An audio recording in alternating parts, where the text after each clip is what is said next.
Hi, everyone. Today, we are in a deceptively quiet pause between the end of the Telluride Film Festival and the launch of the Toronto International Film Festival. Between those two and the Venice Film Festival, which is still ongoing, there will be literally hundreds of movies vying for our attention.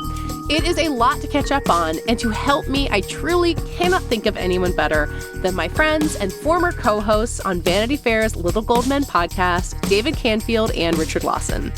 They joined me on this week's podcast to break down some of the buzz from Telluride. David was there watching it all happen, and also look ahead toward the season and the stories that they think will matter most. For much more from Telluride, Prestige Junkie After Party subscribers can catch up on the Substack live check-ins that Chris Rosen and I did over the weekend, and also catch a very special bonus podcast coming this Friday. After Party subscribers can also see the video version of this podcast with David and Richard, including a little bit of extra part of the podcast that is not in this audio-only version. Catch up on the Little Gold Men reunion and some bold predictions about the award season ahead of us. I'm Katey Rich, and this is the Prestige Junkie Podcast. David and Richard, good morning. It is, David, you're still in Telluride. Richard, you and I have just been watching a busy festival weekend from afar. Thank you for being here. You're making us labor on Labor Day. How dare you? I mean, to get right to it in the beginning, you are technically in fun employment, so every day is a holiday for you for a little bit longer, right? Yeah. See? 6 months of Sundays. I've never had a Telluride where I didn't have to work, so it's been a thrill. I am a little jealous of you for that part of it. Many people here are, by the way, because I've got like publicists running around very frantically and journalists and many friends just like running home to write, and I'm just kind of like seeing movies. So it's been great. You watch someone run home to file and you think, wow, used to be me. Can't imagine it now. Couldn't be me. Couldn't be me.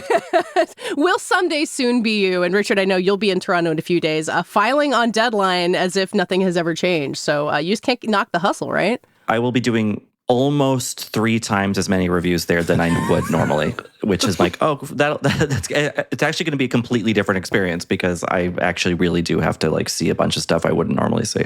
Yeah.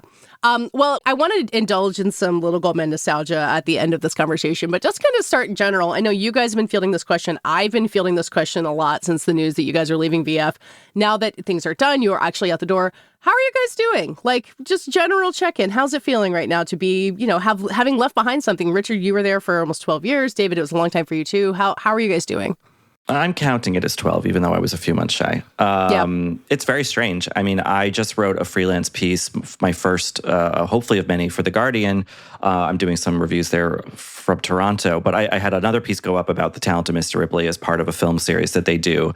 And I realized it's the first time I've seen my byline anywhere else since 2013, which is kind of crazy. And I think that, it's going to be a huge adjustment, but I do have freelance stuff lined up. And I'm excited to kind of, try different things out. Like I get to give star ratings at The Guardian. I'm at IndieWire. I can give a letter grade and stuff like that. So I think there is like fun difference to be experienced actually pretty soon.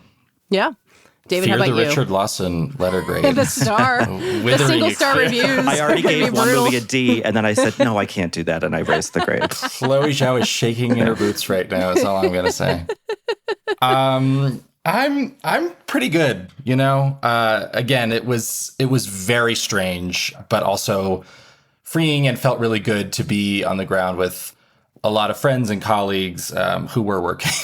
And just to feel the sense of community that I think remains around all of us. It's been very up and down. Richard and I have been talking a lot since the news broke. We've had low days. But I feel like now that we are officially on the other side of it, it feels a little more stable. And for me personally, I will have good news to share soon. So I'm feeling good. Yeah. Yeah, I think that, when you work in media, every day is kind of scary about the future of your employment. I mean, Richard, the amount of times I heard you say, God, am I going to get laid off this time? Well, over the years. There's so many. Eventually you became right. I think that, and I'm very fortunate in certain ways that, other people are not who lose their jobs. But like, I think that my fear at VF, the longer I was there, which was, you'd think I would feel more comfortable. And in some ways I did. But is that I kind of thought, well, if I ever leave this job of my own volition or for whatever reason, I think my head's gonna fall off, like the story with the girl with the ribbon around her neck. I was like, do I exist past this job? And it turns out I woke up the next morning and I was like, oh, I do, and I'm writing stuff for other people, and so that's a nice reminder that work is very important, and I loved my time at VF. I'm very proud of the time I spent there, but also that I can exist outside of it it's a nice reminder to get that. Yeah. The thing that I said over and over when I was being laid off, which was, I have a year head start on you guys. So I've been to the mountaintop. I've seen all the things that are ahead for you guys. It's all good from here. But just that, you're told over and over again, your work is not you. You are not defined by your work. And you're like, oh yeah, I know that. And then you realize you don't know it because all of a sudden you don't have it anymore. But then it becomes true again. It is kind of a thing that, and I think all of us, that was the first time I'd ever been laid off. I think you guys too. It's supposed to be like the defining experience of working in media now, and here we are, so lucky, dancing between the raindrops until now. But we all learned something from it, I think. Yeah, which is really why I can't complain. I mean, I know I have friends and colleagues who have been through this multiple times, and I've been in media for 18 years, and this is the first time anything like this has happened, and it happened in a pretty, as comfortable as can be fashion. So yeah, I'm very fortunate. But Richard, we're both 25. How can you have been working in media for 18 years? I'm a prodigy, child prodigy. Yeah. I'm so proud of you. Yeah. Well, to maybe transition into talking about Telluride and the movies that are actually out there right now. David, I think it was hours after you got the news that you were leaving and that you went in to see Hamnet. Oh, no, Ann Lee is what you saw hours after you got laid off. That is correct. Hamnet was soon after. I can now say that because the reviews have broken, as I think of 10 minutes before we started recording. Wow, okay. Yes. And so I don't fully trust my reaction to that movie or any. I saw Hamnet that week as well. And let me tell you, I was not well after I saw Hamnet for many reasons. A lot of people who have not just been laid off have also expressed this reaction. It was a pretty crazy day, but I felt also very shaken by Amanda Seyfried's performance in a way that perhaps was therapeutic and necessary. So I didn't even realize the Ann Lee reviews were out. What's is it getting good buzz? I haven't looked. I mean, I know the embargo was 12 minutes ago. Yeah. I think I could talk about Ann Lee if that's where we want to start. I mean, yeah. Well, I want to hear about Ann Lee, and I want to think about Venice versus Telluride, because Richard, you weren't at Venice this year, but you've been there a lot. You guys have been on both sides of it, and some movies are playing both. We can start with Ann Lee, and then just kind of get into general about what's playing where and how it's panning out for everybody. Yeah, I think Ann Lee is the same strategy that Brady Corbet and Mona Fastvold took with The Brutalist just last year, which is to say, in this case, they co-wrote the movie again. Mona directed this film. Brady directed The Brutalist, premiering at Venice. No one had really seen it. I had seen it because I wrote a story and spoke with Amanda and Mona and composer Daniel Blumberg about the film. Our close personal friend, Daniel Blumberg, yes, David, you and I. Your very close personal friend, Daniel Blumberg, by the way. Look, I look forward to seeing him on the award season circuit. I don't think he does. I think he'd rather be making music at home. I'm praying you sit together at the Critics' Choice Awards again and just fully repeat. Our favorite place, our spot. It really is. So, and then obviously with the hope of selling the movie, mounting a campaign. In this movie's case, I liked it a lot. I think it will probably be a little bit more divisive than The Brutalist. And I think that however you position this movie, it's really centered on Amanda's performance and doing something she's never gotten the chance to do, really, in a film or a show. I mean, it's an incredible feat, one that you can really observe as you watch the movie, how exhausting and emotionally taxing it is. Kind of like Adrian Brody in The Brutalist, maybe? Yes. But the difference is going to be that I don't think, just given what the movie is, I mean, this is a quasi-musical centered on the Shakers that goes in some really gonzo directions, especially in its back half, even in a way that is, I don't think, comparable to The Brutalist. She won't have as much of the rallying around the movie as Adrian Brody did for The Brutalist. Scanning the early reviews, it seems indeed that a lot of the outlets are saying it is weird, but it seems like people are mostly appreciating that weirdness, which is kind of makes me excited. I think sometimes when you had a movie last year, like The End premiere, which was also a very strange musical, and a lot of people didn't really seem to know what to do with it. But in this case with Ann Lee, it seems like people have chosen to embrace it. So I'm even more excited to see it in Toronto. I forgot all about that movie, honestly. I mean, Richard, having been to Venice and kind of seen from the other side of it, does Anne Lee make sense as something to premiere there, or any of the stuff that's been popping up at Venice as opposed to TIFF or Telluride this year?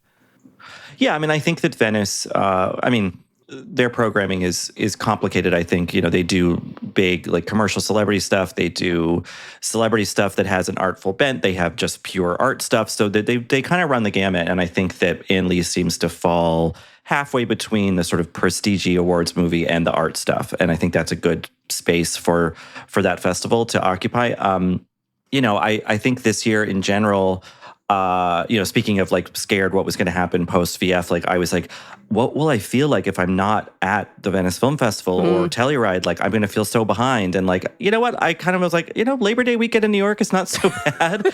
And also it kind of helps one of those in a while. Right. This is my first Labor Day weekend in New York in well over a decade. Wow. And I was like, but also looking at all, the reviews and stuff of the various big premieres at Venice, it kind of feels like I maybe didn't miss anything that sensational. Maybe I'm totally wrong about that, but I scanned some reviews of the bigger titles. And so, yeah, I mean, in a weird way, the Anne Lee reviews that I just kind of scanned right now, I'm like, well, that's one I think would have been great to see there. Maybe not so much, anything else.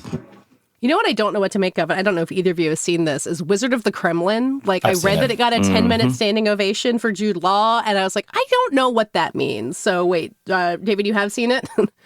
Have you seen it? I've seen it. It's very unwieldy. It's very process-driven.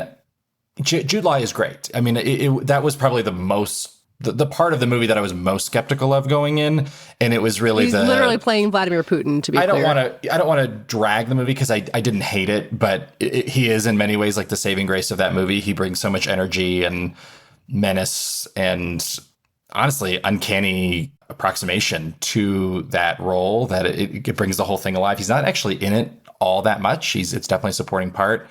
It goes to a lot of strange places, and I think that it's not entirely successful as a movie, but it's hard not to admire its ambition and really trying to trace this enormous Putin era from before he went into power to where we are now, basically. Oh, so it's like a big, long spanning and time it's seen thing? through the eyes of this fictional advisor played by Paul Dano, who was initially had nothing to do with politics, wanted nothing to do with politics, and eventually just finds himself in this position as the real eyes and ears of Vladimir Putin.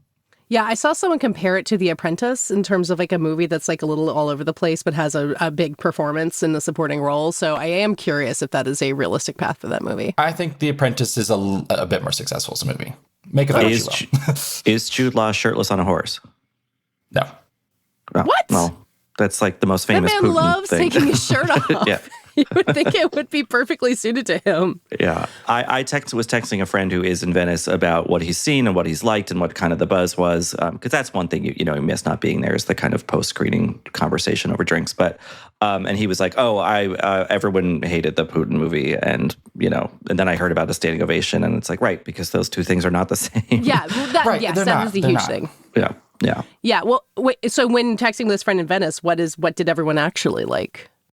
Well, I mean, this is the thing. This is kind of how I was like, well, maybe this was a year if I wasn't going to be there this year, that it was maybe a good year for it, in that like he didn't really like much of anything. I mean, I think the general consensus is that like the Park Chan-wook film is pretty strong. And that other than that, like Jay Kelly's good, but it's a lesser Baumbach work, or Begonia's good, but it's a lesser Lanthimos work, and sometimes you get years like that at Venice. I to be perfectly honest, I kind of felt that way a little bit about Cannes this year, where there wasn't a ton that really reached out and grabbed me, or that felt like an obvious, best picture frontrunner or whatever. I mean, I guess we could talk about sentimental value, but anyway, like sometimes there's an off year, and it just kind of feels like, from what I've observed from afar and talked to people about, like, there are big name directors, big stars at Venice, but the projects they're bringing there aren't necessarily their A game. I mean, David, you've been watching several of them make their way to Telluride. We were just talking about Frankenstein, which you saw mere hours ago in the middle of the night. Yes, and it is, by the way, the morning, and it was mere hours ago. Yes. But maybe to start with Jay Kelly and Begonia, because the response to that is a little bit clearer to me. Like, it does seem like Jay Kelly got really dinged in Venice, and I guess now you can admit that you had seen this movie and had told me it was great, and I was very surprised to see those reviews come in. But then it feels like it came to Telluride, everyone's like, what are they talking about? This movie's a masterpiece. So the hype cycle is going up and down on that one. Yeah, I liked both Jay Kelly and Begonia with reservations. I was not shocked by the Jay Kelly reviews at all. Perhaps the lack of out-and-out raves, I thought it would maybe be more of a mix as opposed to what you got, which was kind of mixed to good with maybe a pan or two thrown in there. It was always a movie that seemed destined for a very rapturous Telluride reception. And indeed, that and Hamnet, which we'll talk about later, are the movies that, you know, when I'm on the gondola and I'm quizzing the normies who are seeing the movies. The normies who are very wealthy. Yes, yes, rich normies who are just seeing the movies and having a great time. That movie has come up a ton. I mean, it is playing extremely well down here. And perhaps that would have been the better place to launch this movie. I think that, to Richard's point, a lot of these films, for one reason or another, it's a tough crowd. You know, Venice it's a critics first festival. Like, that's where you get the reactions because the embargoes break at the start of the premiere. And so with some of these movies, I just question if that's the way you want to start the rollout of your movie, because with these standing ovations, the way some of these movies are received, obviously they play really well in a room. But that doesn't necessarily translate to the best reviews. So, I mean, isn't it hard? Because if you're Noah Baumbach and you've brought your movies to Venice before and you're Netflix and you've got him, you want to work with him, he wants to bring his movie to Venice, you don't necessarily know at whatever point, like May or whatever it is, they're deciding this, like how it's going to play in Venice. It feels very hard to know if that's the right strategy for your movie. I was talking to Noah yesterday, actually, and he was talking about the anxieties of premiering in Venice, and this is true in Cannes too, where you have 2 layers of subtitles, and he was questioning like the sound and the picture quality, and he seemed very unsure about the way it was screened. And then he described coming to Telluride as just a real coming home. It felt right. He loved just getting to share it with the audiences here. And he's a filmmaker who's had a lot of success here in the past. This is that movie that Laura Dern and Adam Sandler, not George Clooney because he's not feeling well. But Billy Crudup, he's fine fundamentally. I think he just has a cold. Yes. They're all going to movies. I've seen them in a pack like 10 times. So they've become the stars of the festival, which is not always the case when you're coming from Venice, especially when you're not getting the reviews you hope for. Mm-hmm. I mean, Richard, you brought up sentimental value also, and I've been thinking about kind of the broad question about movies about filmmakers and how those can fare in an Oscar race, and those two seem kind of to go really hand in hand to me, but I can't figure out how powerful that is as an Oscar narrative with what we know about the Academy now. And I don't think you've seen Jay Kelly, but I'm sure you've thought about this as well. I have thought about it. I mean, the old, the conventional wisdom for a long time was like, if it's about Hollywood or it's about filmmaking, then it's the Academy is going to like it. But, we do have a different Academy now, and there's a lot more international members. They tend to pick pricklier, darker things or more experimental things, and does Jay Kelly really fit that bill? I guess I'll know when I see it. But I do think that in the pro sentimental value column, it is about filmmakers. It stars an actor that people, even in America, know pretty well. But to satisfy the more international branch of the Academy, it is kind of arty. It is American. It is doing different things with the filmmaking technique. And so maybe it's kind of the perfect combination of old Academy and new. Yeah. Yeah, sentimental values at Telluride as well, David, right? Are people talking about that on the gondolas? Yeah, I would say it is the Cannes holdover that has resonated the strongest. It seems like it hasn't missed a beat. And that, too, Renate Reinsve, Stellan Skarsgård, Inga Ipsdottir, Lilius, Elle Fanning, Joachim Trier, going everywhere, seeing a lot of movies. I've seen them in movies. So they are also having a very, very big Telluride. And everyone I've talked to, it's played extremely well. Anders Danielson Lee is staying with me this weekend, so he's sad he couldn't be there. But I was wondering why he wasn't here. Yeah. Well, he wanted to see New York at Labor Day, that famous time of year to come to New York. He does have a wonderful role in that movie. It's just like the guy who was really hot and you will mess up your life for kind of inexplicably. And it was like, yeah, we understand. And I feel comfortable mentioning that he's in the movie, which was a surprise when we saw it at Cannes. But because he's in the trailer, so they kind of ruined the surprise. But yeah, I mean, it's a smaller part, but it does feel essential to it.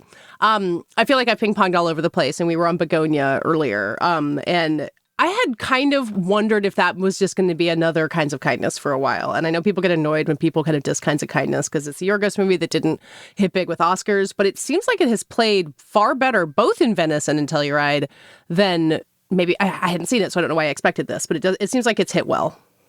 Yeah, I think that the risk for it is in the opposite direction. It's very straightforward. It's basically a two-hander kidnapping thriller. I think that there's less there than his best movies, and certainly the movies that the Oscars have gone wild for. But he's never, I would say, fashioned a movie around two performers so directly and almost starkly as he has in this case. And Jesse Plemons is incredible. Emma Stone is once again fantastic. And while one might feel a little fatigued at the fact that she's only working with him right now, for the most part, she's not really in Eddington that much. Okay, that's what I was about to say. She's in that trailer at least.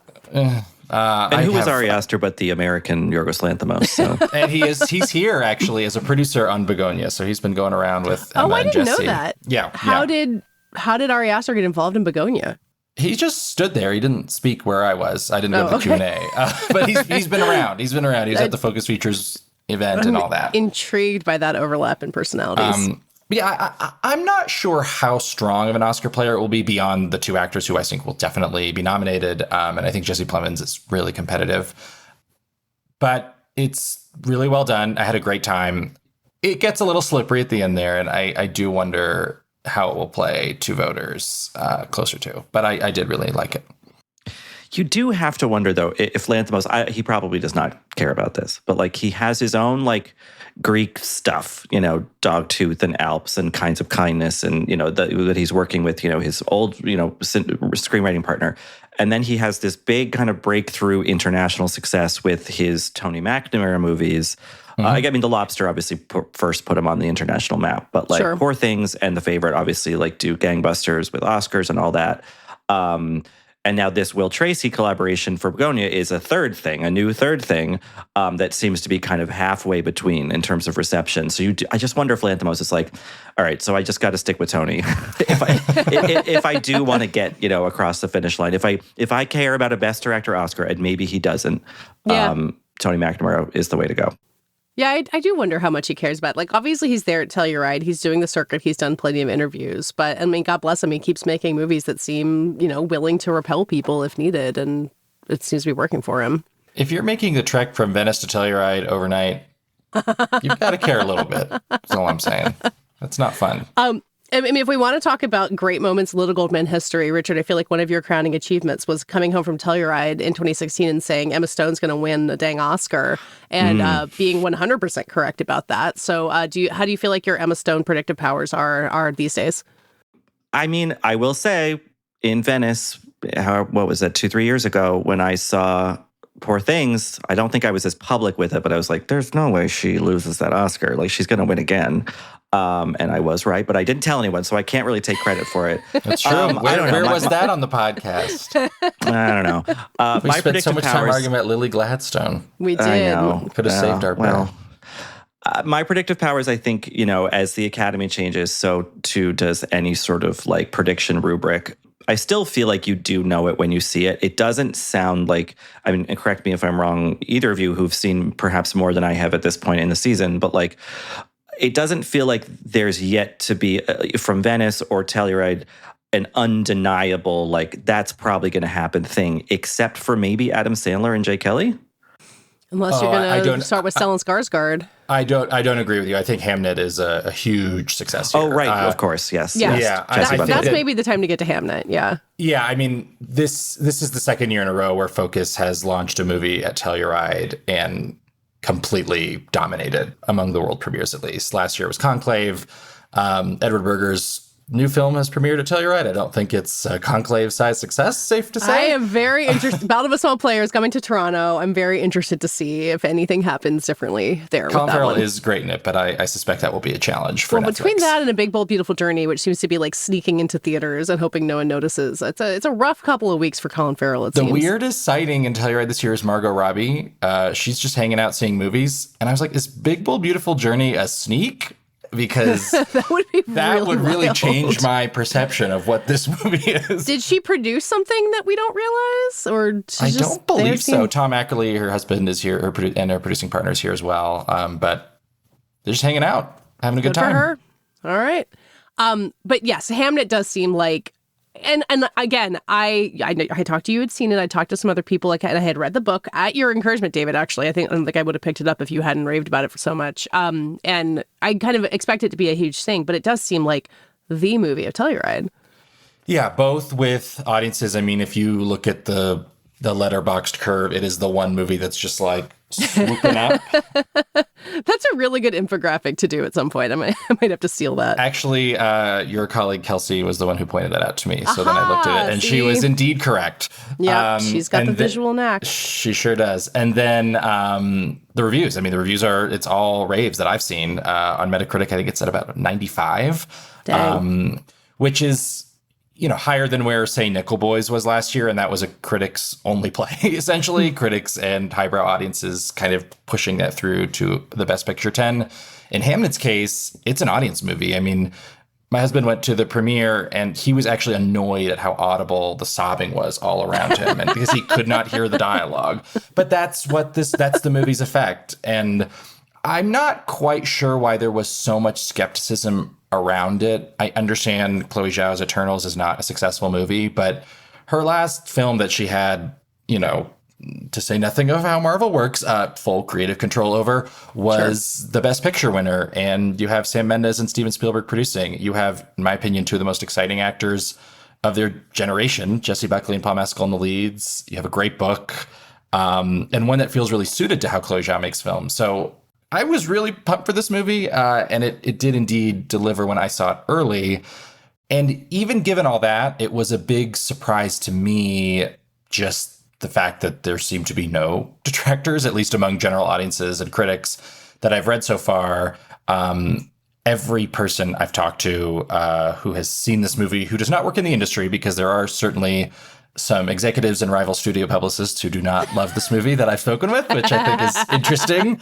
But it's just an overwhelming favorite, an overwhelming winner on the ground, and it feels to me like an instant major Oscar contender. The kind of Telluride premiere that hasn't happened as much lately, and I would even put Conclave into that category of just completely sweeping this little mountain town over in a way that is undeniable and that will very seamlessly carry it through to Toronto and release. It has an unbelievable performance from Jessie Buckley. I think she's the one to beat. Paul Mescal, depending on where they position him, is competitive either way. And it's just a real return to form for Chloe Zhao. I think it's a beautiful, very elegantly made movie. Maybe her most confident. The first third, which if you're familiar with the book, and they do make it into chronological order, it's just this immersion into nature and this courtship between William Shakespeare and a woman named Agnes, and it's lovely. And fancy then it goes pronunciation there. Good job. I don't worry. Enough publicists and such, and I also interviewed a lot of people who worked on the film, so I've learned it by force. But yeah, it goes to some pretty heartbreaking, harrowing places, but it leaves you very full, and I think uplifted in an interesting way. It's really wonderful. I haven't seen it yet, but Me neither. I had sort of written it off because there were some early whispers for a few months before Telluride that it was boring and kind of a wash. Yes. There was a World of Real report, from a test screening, and who knows how reliable that is. But there were just kind of I just kept hearing well, you hear, Hamnet's of course a snooze, and no one, it's kind of a dud. I try not to always believe those, but sometimes it's the only thing you have to hold on to as you wait to see these movies. And so I don't think I said it on the air ever, but I was just like, well, I think I just keep hearing that Hamnet is kind of bad. So I'm glad to hear that once people, more people have seen it and it's been, reviewed and all that actually the reaction thus far is quite positive. I do wonder how it will play at Toronto, given that the day that it's premiering on Sunday in Toronto is a very busy day with a lot of other big premieres. So I just wonder how much attention will it grab? Maybe more so now that it's been so rapturously received at Telluride. And then the P&I the next morning that I will be at is at 8:45 in the morning. And I just don't know if, from everything I've read and heard about this movie, and I've read the book, I just am like, is that what I want to watch that early in the morning? We'll see. There's some... Oh, go ahead, David. No, I'd heard the same about Hamnet. Katey and I and all the people who do what we do take all these meetings with all these, strategists and publicists and executives, and you'd bring up the movie, and it was my most anticipated. I've been very open about that for many months now. And they just kind of say offhandedly, oh yeah, I hear it's not great. I hear it's not great.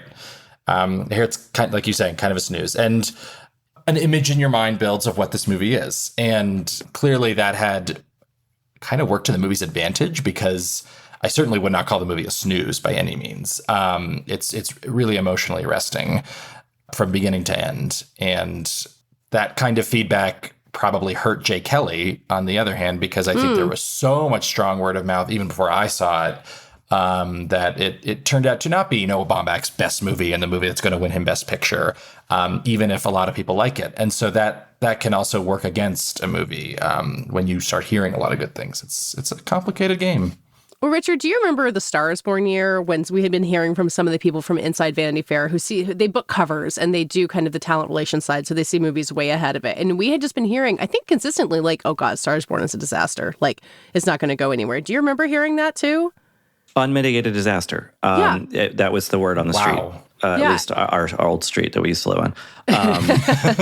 And then I remember, and then obviously it played gangbusters at Venice. We were at that same press screening in Toronto. It was the first morning press screening of that year's Toronto, and I was I think second in line behind a woman who buys movies for the airlines, who I'm still obsessed with. I think about that woman all the time. Yep, Katey Black, her name is.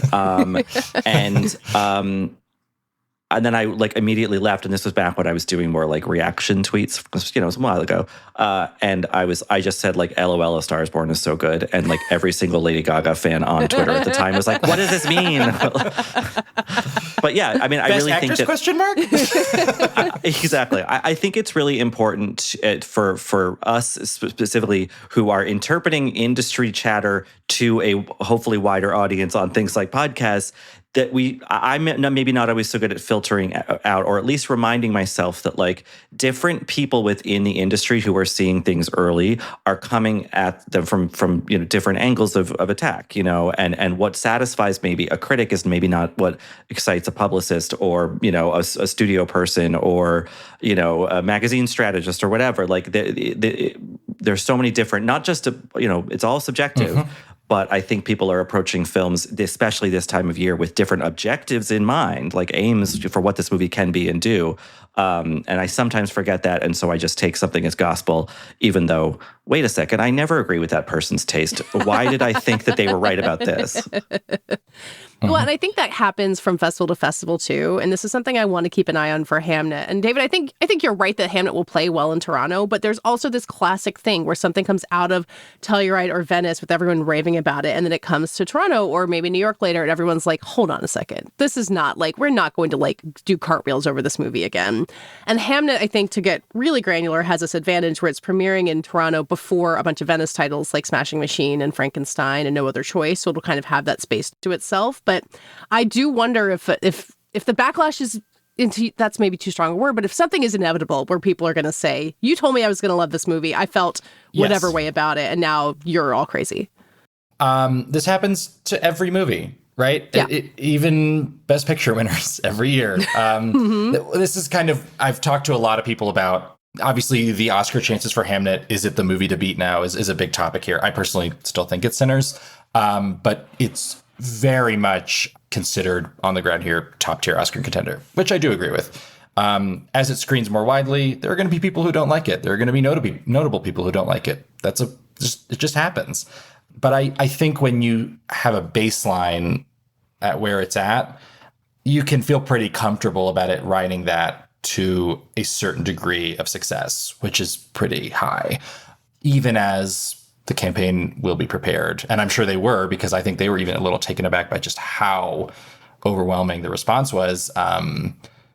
It will get a little bit more divisive. I think that's healthy and good, and I don't think everyone should agree on a movie, and they never do. But it does get a little annoying where, right now the movie has these incredible audience scores and critic scores, and when that starts to get punctured a little bit, there's the kind of C crowd, and it's just inevitable.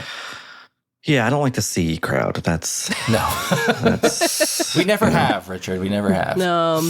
Well, in the headlines, they're like, Jesse Buckley and Paul Mescal will rip your heart out of your body and you will be left in a puddle on the floor. It's like, okay, well, that's something that we're going to hide. David Ehrlich. I think that's the headline you're referring to, and I did speak What with is the This Is Us recap from 8 years ago? Like, remember those recaps were always like, this episode will absolutely shatter your face and you'll be weeping for a week. I wrote some of those recaps for EW.com. So, well, there you go. We all have to start somewhere. I once made fun of those recap titles on Twitter, and Mandy Moore said, ha, ha, ha. Wow. She responded to my tweet. So there you go. We love Mandy.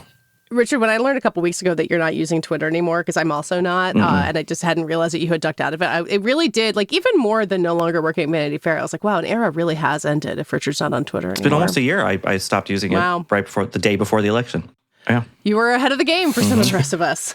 Well, as we get to a closing point, obviously there's a lot more festival ahead, and you guys have stuff in your future. You may very well be on a competing awards podcast in a month that I'm going to have to deal with all the listeners who only want to listen to you. But for right now, you do not have a regular awards podcast. And so I wanted to give the platform for what you think is coming in the season ahead, or what you would wish you were talking about on a week-to-week basis on Little Gold Men. Like, for the season as a whole, like, what are you intrigued by? What do you see coming? What do you want to plant your flag on? Anthony Hopkins winning for the father style that everyone can reference back to. I mean, I'm intrigued by the fact that this year feels like, to me, the first one in a while where, and granted, I was not at Venice nor Telluride, and I'm not going to get a chance to see everything, quote unquote, big at Toronto because I have assignments. But so that said, but I was at Cannes, I was at Sundance, and I have paid a lot of attention to what's been coming out of Venice and Telluride. I don't feel like this is as front runner strong a year as we've maybe had in the recent past. It doesn't feel like, obviously Sinners and there are a couple other things, but like Cannes I thought was weaker Oscar-wise than it has been in the past few years. So that leaves a lot of spaces open. I was trying to game out even the top 10, like, Best Picture nominees in my head. And it was like... Well, you guys did it on the podcast a couple weeks ago. You did your, like, actual 10 predictions. We did. And I it felt very speculative, but that was also before the festivals. And so now that the festival information is coming out, and it's like, well, maybe that's not actually what I thought it was. I would love to be able to spend this coming season kind of figuring out, all right, if not these movies from these festivals, then what? And is there a weird space for movies that we would have discounted in another year because they're just, some things are just not hitting the way we thought they would? Mm-hmm. There are a few questions that are rattling around that I'm interested in right now. One is this the year that Focus Features finally wins Best Picture? I, again, am not currently, I don't have Hamnet at number one right now. I think there's a world where it is on number one on a lot of ballots, has this, really powerful emotional impact, and can go all the way. It would be an interesting movie to get there for Focus, but I think for those of us who cover this stuff closely, it's always been such a lingering frustration, is that I think one of the best players in the game, who always has great films in the race, has never just been able to get across the finish line. So that's one. I mean, a big, weepy historical romance got him pretty close one time, so maybe this is the one that gets there. Yeah. And sort of relatedly, is this a year where we could see a woman win Best Director for the first time? And not just Chloe Zhao, but a woman win 2 Best Director statues. Correct. Okay, yes. Got it, yeah. Thank you. More than one, thank God, have won total. But in addition to Chloe Zhao, I mean, my most anticipated curiosity that remains outstanding that I think is premiering at Venice on the day that this podcast goes live is A House of Dynamite, directed by Catherine Bigelow. I think Netflix has had a pretty underwhelming Venice, especially given that they had so much in competition so far, even as I think that Jay Kelly could still crack a Best Picture 10, say. Clearly, they don't have a strong front runner to win Best Picture at this point, but they're very high on that movie, and I don't know a soul who has seen it outside of that company. If it lands, to have Bigelow and Zhao both back in the race, I think is really exciting. Yeah. And just to clarify for the listeners, when David was talking about Focus finally winning Best Picture, he means for Downton Abbey, the final chapter, the grand finale. It's the third in the series of films, and so Return of the King style, it obviously, this is its year. Are you reviewing that one, Richard? Is that one of your freelance assignments? I would read that. You know, I'm doing something even better, Katey. I'm going home to Rhode Island in a week or two, and I'm seeing it with my mom. Oh, that is lovely. The way that it's meant to be seen. And she's like, wait, you won't have seen it? And I was like, no, Mom, I don't have a job anymore. I don't see anything. No one can make me go see it until I go see it with you. No, the Netflix question I think is really interesting because we did our preview looking at their slate, and a week or two ago was like this could be their year. Like they have Jay Kelly, they have Frankenstein, they've got House of Dynamite. I think those are clearly their big three. I'm still sitting here rooting for Train Dreams. I'm wondering if its window is now opening. But I think you're right, David, that the Jay Kelly thing, even if that movie still seems very strong, the picture for Netflix seems really different than it did even 2 weeks ago. Put another way, I don't think that they have a movie in the race at this point that has premiered that has a Best Director nomination in it. And that's... Wow. Yeah, I would be surprised if either Del Toro or Baumbach got in. And obviously that's a huge barrier to a Best Picture win. Yeah. Question for both of you. Do they have anything lurking at Toronto, All Quiet style? Oh. They have the Cillian Murphy film Steve, which I don't know much about. I think that's pretty small. Yes, I do think they have... I think Left-Handed Girl is going to and it's Toronto. terrific. I saw it at Cannes. And I saw it as well recently and thought it was great. And it's going to be the Taiwanese submission for International Feature. And it's got Sean Baker as a co-writer and editor, I think. And Xi Xing Chu, who is his longtime collaborator, directed it. I don't think that's an All Quiet level contender, but I think a lot of people would like it. I just do think it's funny that there was a year when Netflix was kind of down for the count, and they were like, "Dee, just kidding. We have this secret little movie that we were always planning this. This was always the plan. This is our Best Picture frontrunner." But that's what they like to do. That was exciting to watch because it came out of nowhere. So maybe that'll happen again. Question for you both: do you both think that Sinners is going to win Best Picture at this point? I do. I think we got many months to go. Okay. We shall see. Reasonable stance. Where's your Emma Stone level boldness, Richard? I'm never that bold about Best Picture, but no, it's tough. No. I think for me, I was trying to game out, all right, what are the big known unknowns kind of lurking further down the fall calendar? I don't know, Marty Supreme and Avatar, the two natural contenders together. Yeah. Marty Supreme is the buzz on that one here is crazy. I also think that Sinners, and I think we talked about this on our podcast. I think Katey, you talked about it on your podcast recently. I think Sinners has a big international problem. Yep. Not to sound like Matt Bellany talking about box office, but I think that I'm not even talking about the money. I just think that it's a very American movie. Mm-hmm. And it's using a lot of American tropes, and it is, at the end of the day, a vampire movie. I know it's more than that, but and I really like the movie, and I would love for it to have a run at that prize and others. I think it will definitely get nominated. I just wonder if there are enough people, be they newer Academy members, older ones, who will turn their noses up at it for a variety of reasons. It is the weakness, and if it does not go as far as some of us expect, that will be the main reason why. But Everything Everywhere All at Once was not especially strong internationally either, and I think that is the playbook. At the BAFTAs, even Ke Quan lost. It really severely underperformed there. Do you remember? He lost to Barry Keoghan. Oh, you know what? I'm not going to take that away from him. I'm glad that Barry got to win that. It was a nice moment of spreading the wealth, but for a Best Picture frontrunner to underperform at the BAFTAs as much as it did nowadays, just given what Richard's talking about, that's really unusual. But when the movie has enough passion domestically in the industry, in Hollywood, and is as much, I think, of a commercial success, sometimes that combination remains strong enough. And I think certainly that's how Warner Brothers is going to approach this campaign. And what a sign for, that the troubles are over, that a young Irish lad could win at the BAFTAs.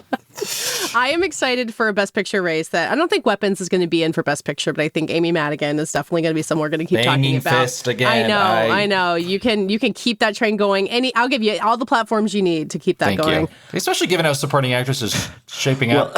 A friend of mine texted me the other day because the Jim Jarmusch film, Mother, Father, Sister, Daughter, whatever, it premiered at Venice. But I also got it wrong on Little Gold. Father, Mother, Sister, yeah, whatever.